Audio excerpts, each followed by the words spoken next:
काम करते हैं जो लोग ऊधम कर रहे हैं, शोर कर रहे हैं, तो कछु अच्छी चीज बताते हैं।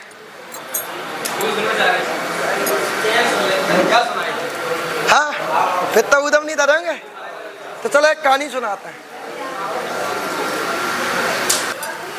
जैसे हम अपने ऊपर बता रहे हैं,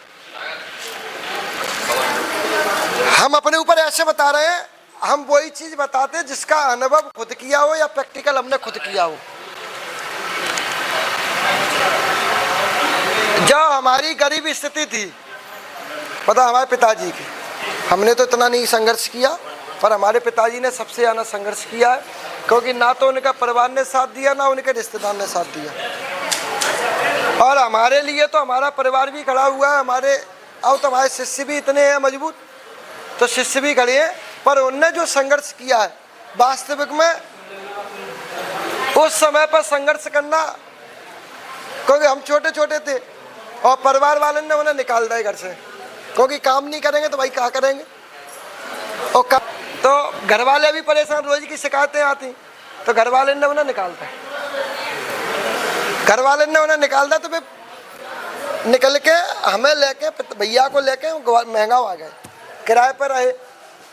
किराए पर रहने के बाद कुछ परिस्थितियाँ ऐसी बनी कि ये सामने वाला जो मकान है ये श्रीवास को तो बाज कुछ लोग परेशान करते, ये बेच के जाएंगे जो तुम्हें परेशान, तो होनी ऐसी वही प्रबलता, ऐसी वही मालिक की कृपा रहा है बुमिया बाबा की। अच्छा, बुमिया बाबा शुरुआत से हम लोग बहुत मानते हैं। गांव में उनकी स्थापना हमारे पूर्वज ने करवाई थी, हमारे पूर्वज के द्वारा ही उनकी स्थापना हुई थी। तो शुरुआत से अगर उनके स्थान पर पूजा, अगर हम लोग पूजा करवे नहीं जाते तो उनकी पूजा मान्य नहीं होती, भले उल्टी सीधी जैसी भी करे आवे, कोई करे आवे, तो मान्यता शुरू से बुमिया बाबा की जाना रहे। पल पल पर बुमिया बाबा को नाम लेवो, पल पल पर बुमिया बाबा की बात करवो, जितना होगा दिन में हजारों बार लाखों बार बुमिया बाबा को नाम ले लेता हूँ। आज की स्थिति में बता रहा हूँ, तो बस स्थिति पे पिताजी ने संघर्ष किया, जैसे भी करके कर्जा ले लवा के मकान लिया। और मकान तब लिया, पूरे रिश्तेदारी में हमारे बाबा जी ने मना कर दी कि इनको पैसा नहीं देना, तो रिश्तेदार ने सहयोग नहीं किया, किसी ने सहयोग नहीं किया। यहाँ तक कि मम्मी की जो लड़ वगैरह थी उनने बेच बाच के जो भी अपना करो हो टाइम पे संघर्ष कर के उनने मकान लिया। मकान लेने के 2 साल बाद बुमिया बाबा का आगमन हुआ। पिताजी सो रहे थे, हम लोग सो रहे थे सब, तो पिताजी पर बाबा खेले, पिताजी पर बाबा खेले। तो बात टाइम पर इतने भयभीत थे हम लोग कि कोई सहारा ही नहीं था हमारे पास।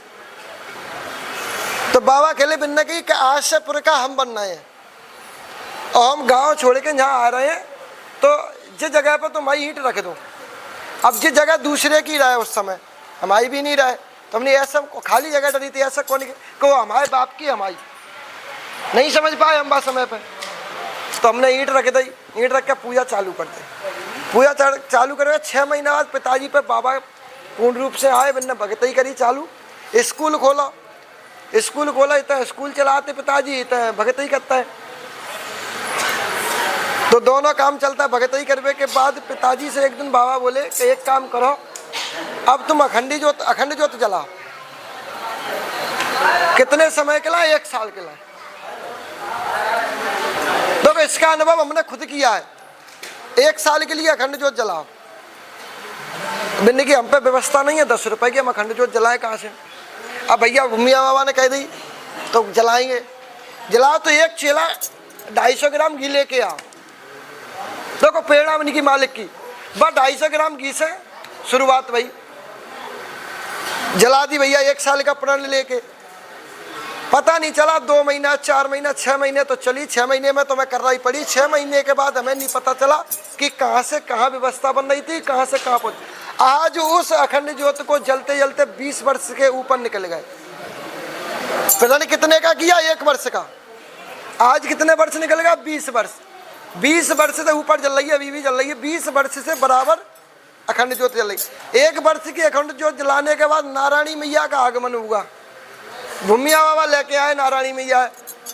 बुमिया बाबा ने कही कि आज से नारायणी मैया की पूजा 7 में होगी, नारायणी मैया के सामने अखंड ज्योत जलेगी। तो हमने नारायणी माता की फोटो निकलवा के, गांव में एक मूर्ति है उनकी, बगल के ही गांव में, दूसरे मौजे की है, हमारे भी मौजे की ना, हमारी दादी की, बड़ी दादी के मायके की, मतलब भाई बूढ़ी दादी थी, उन्हीं के मायके की माता थी, तो उन्हीं के द्वार पे स्थापित, तो उन्हीं की मूर्ति फोटो निकलवा के पूजा की अलमारी में रख ली। उन्हीं के सामू ज्योत जलाई, ज्योत जल रही है। अब देखो ज्योत का प्रभाव देखो, जैसी जैसी हमारी ज्योत जल रही है, जैसी जैसी हमारी कीर्ति बढ़ रही है। जितना लंबा समय हो गया उतनी लंबी व्यवस्थाएं हो रही हैं। आज उसी अखंड ज्योति के प्रताप से हम बैठे हैं। अखंड ज्योति के प्रताप से आप सबको सहयोग मिल रहा है। अखंड ज्योति के प्रताप से ही भूमिया बाबा का सहयोग मिल रहा है। अखंड ज्योति के प्रताप से हम आपकी समस्याओं का समाधान कर रहे हैं। तो ये सब आपके लिए भी उचित है, आप भी कर सकते हो। भैया 1 साल के नहीं, पहले 1 महीना का प्रण लो। अगर लगे कि अपना 1 महीना में सुधार है तो फिर अगला महीना बढ़ा दो, अगले महीना में सुधार है तो अगला महीना बढ़ा दो, निरंतर बढ़ाते चलो। आप एक बार अखंड ज्योति को जलाएं और ये प्रण करके जलाएं कि हमें जलाना है। व्यवस्था कहाँ से होगी वो जलाने वालों जाने, जो जलवा रहा है। आपको किसके नाम की जलाना है? जो भी अपने देवता को मानता हो, इष्ट देवता हो। जैसे हमारे इष्ट देवता तो भूमिया बाबा है, नारायणी मैया है। आपके इष्ट देवता है, जैसे कहू के कुंवर बाबा है तो कहू के सिद्ध बाबा है, कहू के दुर्गा माँ है तो कहू की काली माँ है। आप ये नहीं कि आप घी का ही जलाएं, सरसों का तेल छोड़ के आप तिली के तेल से, घी से, इनसे जला सकते हैं। और आप जलाओ, उसके बाद फिर देखो कि आपके घर में कीर्ति, यश, वैभव तीनों एक साथ आए। तो मानना कि भूमिया सरकार तुम्हारी मदद कर रहा है, भूमिया बाबा तुम्हारे साथ है, भूमिया बाबा तुम्हारी हर समस्या को समाधान करेंगे। ऐसा नहीं है, जुड़ना है। इस बात को याद रखो, भूमिया बाबा छत, छत है, अपन कौन है? उनकी संतान। अब पुरखा कौन होता है? छत होता है। अगर छत अपने सिर पे है तो धूप से बचे हैं, धूप से नहीं बचे, हर आपदा से बचे हैं। अगर अपने सिर पर छत नहीं है तो कुछ भी हो सकता है। तो छत होना जरूरी है। इसलिए अपने माता पिता की सेवा करें, अपने बड़े बाबा की, अम्मा की, चाचा की, चाची की, सबकी सेवा करें, सबसे मिलजुल के चलें। हाँ, अगर आपकी चाची आपसे प्रेम नहीं करती हैं तो आप झुकाव करो, आप चाची की तरफ झुकाव करो। डेली जाओ चाची के पास। अरे चाची को दिमाग कबनो नहीं बदलेगो, ताई को दिमाग कबनो नहीं बदलेगो, भाभी को दिमाग कबनो नहीं बदलेगो, बदलेगा। अगर अपन अपनी नीयत से बदल जाएंगे तो अब उनका भी बदलेगा। हमने ऐसा भी देखा है कि भाई भाई को चुपचाप मिलते हुए भी देखा है। अपनी बता रहा हूँ मैं व्यक्तिगत, इतनी सी उम्र में, और बाबा की कृपा से, आप सबके आशीर्वाद से हमने बहुत कुछ देखा है, बहुत कुछ सीखा है कि हमने भाई भाई को चुपचाप मिलते हुए देखा है। क्योंकि उनके बच्चा नहीं मिलने दे रहे हैं आपस में, उनकी पत्नियां आपस में नहीं मिलने दे रही हैं, तो उनके बच्चा तो वे चुपचाप जाते हैं, किसी ना किसी बहाने से जाएंगे, एक दूसरे को रोते हुए, मिलते हुए, एक दूसरे को खाना खिलाते हुए मैंने देखा है। और वही प्रेम अगर हम सब में हो जाए तो उस घर में शांति अशांति का वातावरण तो होगा ही नहीं, शांति शांति रहेगी। और जहाँ सुमित है तहाँ संपत्ति है, और जहाँ कुमित है तहाँ कुछ नहीं। तो सुमित जरूर रखो, सुमित रखना जरूरी है। आज अपन परेशान हो क्यों रहे हैं? एक भाई दूसरी जगह जा रहा है, एक भाई दूसरी जगह जा रहा है, उनने उनकी तरफ करवा दिया, उनने उनकी तरफ। अरे दोनों भाई एक साथ जाओ ना, एक ही जगह जाओ। अगर गलत होगा तो दोनों के साथ होगा, सही होगा तो दोनों के साथ होगा। एक जगह जाने से भ्रम तो नहीं फैलेगा। अब सामने वाले से कह दिया तुम्हारी चाची ने करवा दिया। अरे भैया काय को झूठी बोल रहा है? चाची काय को करवाएंगी? चाची को कहा ले ला तुमने? अगर चाची को लेती होते चाचा ने करवा दिया। तो इस बात को याद रखो कि भतीजे सबसे ज्यादा प्यारे चाचा ही को होते हैं। भाई के बच्चे पैदा हो जाए तो सबसे ज्यादा किसको प्यारे होंगे? चाचा को। हम भी चाचा हैं, हम तो अपने भैया के लड़का को बहुत चाहते हैं। अब आगे भविष्य देखेंगे बाबा क्या कराएंगे। पर इस बात को आप हमेशा याद रखो कि हमें परिवार से मिलकर चलना है, परिवार के साथ चलना है, और जीवन में संघर्ष करना जरूरी है। अगर संघर्ष करेंगे तो सफलता अवश्य मिलेगी। संघर्ष हर चीज में है।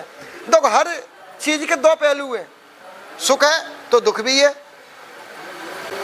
तो हानि है तो लाभ भी है, जीवन है तो मरण भी है। हर चीज के दो पहलू हैं और दोनों पहलुओं को समझना बहुत विधि विधान से है। इस बात को आप समझ कर रखो कि अगर पहला किसी को रोग आ रहा है तो रोग आ रहा है तो उसका हल भी होगा, समस्या है तो उसका हल भी होगा। आज यहाँ नहीं है तो कल कहीं और होगा, वहाँ भी नहीं होगा तो कहीं और होगा, होगा अवश्य।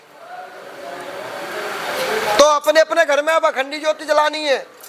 कौन कौन जलाएगा? जलाओ। और मैं प्रण कर मैं कह रहा हूं इस दावे को, और भूमिया सरकार की कसम खा के कह रहा है कि 1 साल के अंदर अंदर आप लोगों की भविष्य बदल जाएंगे।